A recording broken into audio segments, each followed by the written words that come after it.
Bienvenue sur mon podcast intitulé Un chemin vers l'âme. Dans ce podcast, je partage mes expériences de vie entre deux mondes, l'Europe et la Russie en temps de guerre, mes réflexions sur le thème de la spiritualité et de l'exploration de soi. Épisode 4. Tout quitter pour une autre vie. Qui n'a jamais eu envie de tout quitter pour partir s'installer à l'autre bout du monde, à Bora Bora, Vancouver ou simplement à la campagne? Qui n'a jamais souhaité mettre quelques centaines voire milliers de kilomètres entre soi et ses enfants pour enfin respirer? Qui n'a jamais rêvé de quitter son conjoint aux défauts si terriblement familiers pour enfin vivre l'amour comme au cinéma? Rêver fait partie de la nature humaine, et si nous aimons tant nous projeter dans un avenir à 1000 lieues de notre quotidien, il est rare que nous mettions ces projets à exécution. Il existe 1000 raisons de ne pas faire le grand saut dans le vide. Le train-train quotidien qui nous opprime a le confort qui va avec la familiarité. Pas besoin de craindre pour le lendemain. Chaque jour ressemble au précédent, et aussi ennuyeuse que soit cette routine, nous nous y sommes habitués au point de ne plus souhaiter en sortir. Cette force d'inertie peut même nous amener à nous accommoder de situations intolérables, que ce soit au travail, dans notre famille ou nos amitiés. Burn-out, dépression, alcoolisme et autres dépendances sont les symptômes d'un mal-être installé. C'est le moyen que notre psychisme et notre corps ont de nous faire savoir que nous ne sommes pas à notre place, que nous avons cessé d'être en adéquation avec notre mission de vie, nos aspirations profondes. Quelle que soit la source de ce mal-être, le constat est le même. Nous avons besoin de changement.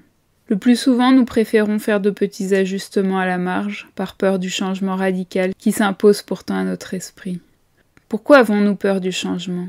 Et peut-on vraiment radicalement changer d'existence? C'est le sujet de ce nouvel épisode de mon podcast, Un chemin vers l'âme. La décision de tout quitter, je l'ai prise en 2020. Et si le confinement lié à la crise sanitaire n'y a pas été pour rien, c'est avant tout une rencontre qui a été le catalyseur de ce grand saut dans le vide.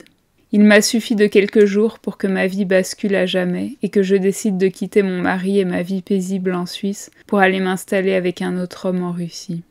C'était il y a plus de 3 ans, et malgré toutes les épreuves qui ont essaimé ce parcours, pas un instant je n'ai regretté ce choix radical. Ce jour-là, j'ai eu le courage de remettre mon existence entière sur la table et de décider que je voulais réécrire le cours de mon histoire pour enfin vivre la vie à laquelle j'avais toujours aspiré. À la base de tout changement radical, il y a une situation peu satisfaisante, voire parfois cauchemardesque, que l'on souhaite depuis longtemps fuir, souvent sans y parvenir. Au fil des années, la vie nous a emmenés dans une direction qui à l'origine pouvait nous sembler juste, mais qui en fin de compte s'est avérée aux antipodes de nos rêves d'enfance. Vous vous souvenez de cette personne que vous aspiriez à devenir à 5, 10 ou 15 ans? Combien d'entre nous sont restés fidèles à ce rêve? Et combien d'entre nous ont au contraire dérivé peu à peu vers des horizons plus pragmatiques, plus réalistes, vers des jobs mieux payés, avec de meilleures perspectives d'emploi et de carrière? Lorsque nous réalisons que nous avons fait fausse route, il nous semble souvent trop tard pour faire marche arrière. Se réorienter est coûteux en temps et en ressources, et tout le monde n'a pas le courage de tenter une reconversion. Il y a la peur de reconnaître qu'on a fait fausse route, la peur de l'échec, qu'il soit financier ou social.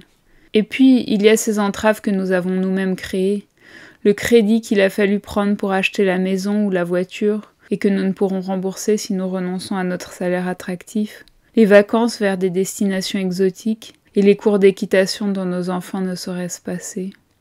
Parfois même notre vie quotidienne n'a rien de luxueux et nous pourrions vivre plus simplement, mais la peur de manquer nous paralyse et nous empêche d'entreprendre ces changements dont nous aurions pourtant tant besoin. L'argent cristallise de nombreuses peurs, dont certaines peuvent être héritées de manière transgénérationnelle. Interroger notre rapport à l'argent peut donc être la première étape vers une libération et permettre ainsi d'envisager une reconversion ou un changement de poste plus sereinement. Lorsque nous avons privilégié notre carrière aux dépens de notre santé, il s'agit aussi de s'interroger sur les raisons qui nous ont poussés à nous élever dans la hiérarchie et ce que ce surplus de responsabilité et de pouvoir nous apporte réellement. Au-delà du stress, des mécanismes d'emprise peuvent se mettre en place, qui nous maintiennent dans un poste qui est source de souffrance. Avant de pouvoir quitter ce poste, un travail de réflexion est nécessaire. Une de mes amies est restée pendant 7 ans dans un poste qui lui causait une profonde souffrance psychologique. Elle ne se sentait pas reconnue, exploitée, mal payée, et sa relation avec son chef était de toute évidence malsaine. Pourtant, à mes conseils répétés de quitter ce travail pour en chercher un autre, elle trouvait chaque fois de nouvelles excuses. La peur de se retrouver au chômage et donc potentiellement en difficulté sur le plan financier l'a paralysée. Et elle n'osait démissionner avant d'avoir trouvé un nouveau poste. Finalement, un burn-out a été nécessaire pour qu'elle entame le travail d'analyse qui lui a permis d'assimiler la leçon de cette expérience professionnelle. Elle a alors compris que dans sa relation avec son chef, elle reproduisait une dynamique semblable à celle qu'elle avait connue avec ses parents, et elle projetait sur lui une colère héritée de son enfance. Lorsqu'elle a pris conscience de ces mécanismes psychologiques, elle a pu faire le travail nécessaire pour enfin fermer ce douloureux chapitre de sa vie. Après son burn-out, elle est retournée à son poste et a entamé un travail de pardon et de réconciliation envers son employeur, pour enfin pouvoir quitter ce poste et commencer une nouvelle étape de sa carrière. Elle a alors immédiatement trouvé le travail dont elle rêvait depuis toujours. Si le travail est source de souffrance, c'est non seulement car il est facteur de stress, mais aussi à cause des relations humaines qui peuvent s'avérer si difficiles à gérer, entre rivalité et rapports de domination. Mais c'est souvent au cœur de la famille que ces rapports humains sont les plus douloureux et parfois même les plus destructeurs. Dès l'enfance, nous sommes exposés à des rapports de force avec ceux qui nous sont les plus proches, que ce soit nos parents ou nos frères et sœurs. À mesure que nous grandissons, les liens familiaux peuvent aller en se distendant, mais le plus souvent nous restons longtemps en prise à des sentiments contradictoires à l'égard de nos proches. Parfois, seule une coupure radicale peut mettre un fin à une situation abusive. Mais il arrive aussi que ce soit nos proches qui choisissent de prendre leur distance, suscitant en nous un sentiment d'abandon et de rejet. Il y a les liens que l'on n'a pas choisis, et puis il y a ceux que l'on a construits. Et c'est souvent ceux que l'on a choisis qui nous causent le plus de souffrance. Lorsque l'on choisit de s'engager avec un homme ou une femme, c'est en principe afin de poser les fondements d'une union solide, basée sur l'amour et le respect mutuel. Mais de la théorie des contes de fées à la pratique dans nos chaumières, il y a souvent un grand écart, et même si les enfants arrivent, le bonheur, lui, finit parfois dans les ornières. C'est que bien souvent les motifs de nos actions ne sont pas ceux que nous croyons. Nous appelons à tort amour cette passion des premiers temps qui bien vite s'estompe, laissant souvent des cœurs brisés sur son passage. Et puis, il y a des raisons moins avouables de se fourvoyer dans la voie matrimoniale, telles que la peur d'être seul ou l'envie de faire plaisir à nos parents. Comment expliquer que ce qui semble si bien engagé déraille en cours de route ? Au départ, il y a un mélange, dont les proportions varient, d'amour et de peur d'être seul, qui semble suffisant pour s'engager, mais au fur et à mesure que font l'amour, ne reste plus que cette peur qui colle à la peau comme un vêtement moite. La peur est souvent celle qui est liée à nos blessures les plus profondes, celle de l'abandon ou du rejet. Si je ne suis pas en couple, si personne ne m'aime, alors je n'ai aucune valeur. C'est l'amour de l'autre qui me définit, qui me donne l'illusion d'être assez bien lorsque je n'arrive pas à m'aimer assez moi-même. J'ai besoin qu'il me le dise, qu'il me le montre, qu'il s'engage à mes côtés, afin de combler ce trou béant que je ressens au plus profond de moi. Vous l'aurez compris, ce genre de blessure n'amène pas les unions les plus solides, car cet autre que l'on a choisi comme pilier de son existence a souvent vite fait de rouvrir la boîte de Pandore des peurs. Jalousie et possessivité sont les réponses que nous offrons malgré nous à une situation perçue d'abandon. Et lorsqu'il se sent traqué, étouffé, l'autre ne peut que fuir de plus belle, s'évader comme il le peut dans les bras d'autres conquêtes, dans les addictions ou autres paradis artificiels. Avant de rencontrer mon premier mari, j'ai vécu 3 années de célibat douloureuse. Persuadée de ne jamais rencontrer l'homme de ma vie, je me suis jetée avidement dans une nouvelle relation lorsqu'il m'a semblé enfin rencontrer la bonne personne. Comme tout à chacun, j'ai profondément idéalisé mon amoureux, projetant sur lui toutes les qualités dont j'avais toujours rêvé et ignorant tous ces petits défauts qui, j'en étais sûre, faisaient le charme de sa personnalité. Je n'avais qu'une envie, qu'il me passe le plus vite possible la bague au doigt, afin de finaliser notre engagement et de m'offrir la sécurité affective à laquelle j'aspirais tant. Il a fallu pour cela attendre 6 ans et déployer de grands talents de persuasion. Et ce n'est que lorsque les préparatifs du mariage ont été bien engagés que j'ai contemplé l'abysse devant lequel je me trouvais. Je choisissais de m'engager pour une vie entière.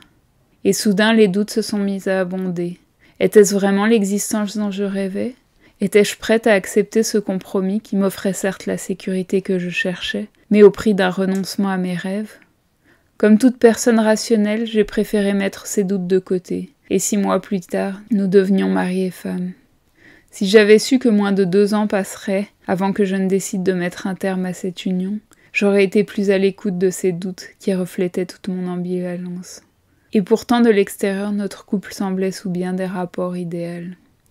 Aux antipodes de cette harmonie de façade, il y a ces mariages qui lentement se muent en sable mouvant, qui absorbent toutes nos forces vitales et font de nous des pantins dénués de toute volonté propre. Le couple devient alors le lieu de toutes les souffrances inavouées, de la jalousie à l'humiliation, de l'antagonisme à l'emprise.